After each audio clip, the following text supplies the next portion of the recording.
त्याचं मिनिंग. अच्छा, आता आपण काय करू माहिती का, आता मिनिंगच्या पाठीमागे जर आपण गेलो तर सिंपल आहे.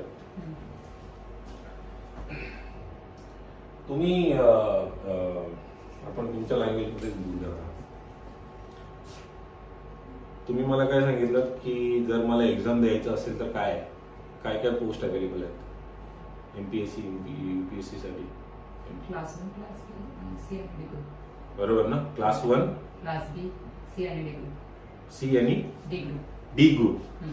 क्लास 1 आणि ए नाही ना तर क्लास 1 मध्येच ए ग्रुप आहे. हा, क्लास 1. क्लास 2 ची बी ग्रुप. अच्छा, म्हणजे क्लास 1 क्लास 2 क्लास 3 क्लास 4 असं पण बोलू शकतो आपण, किंवा class A class B class C class D असं पण बोलू शकतो ना. ठीक आहे, वंडरफुल. तर क्लास ए बी सी मध्ये मोठा डिफरन्स काय आहे?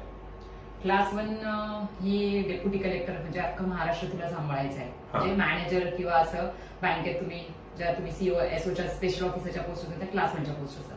आणि क्लास बीच्या त्याच्या खालची लेवलची सेकंड पोस्ट असते ऑफिसर, ती पण प्रोबेशनरी ऑफिसरची असते. आणि सी आणि D group clerk level. Wonderful. ठीक आहे, सेम आहे. एक क्लर्क आहे मला. ओके. हा तर वरचा लेवल कुठला आहे? क्लास बी.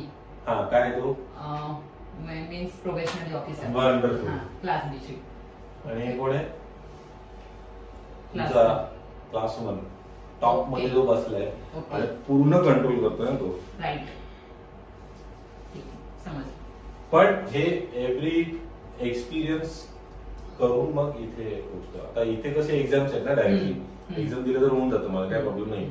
पण इथे एक्झाम्स नाही आहेत, इथे पण आहेत एक्झाम्स, पण इथे एक्सपिरियन्स काउंट करतो. मी डायरेक्टली इकडे नाही येऊ शकत. Okay. I have to first start with engineer, then something into specialisation. Entrance exam वगैरे असतात करायला?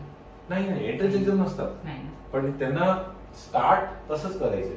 कसं? इथून इथूनच स्टार्ट करायचंय.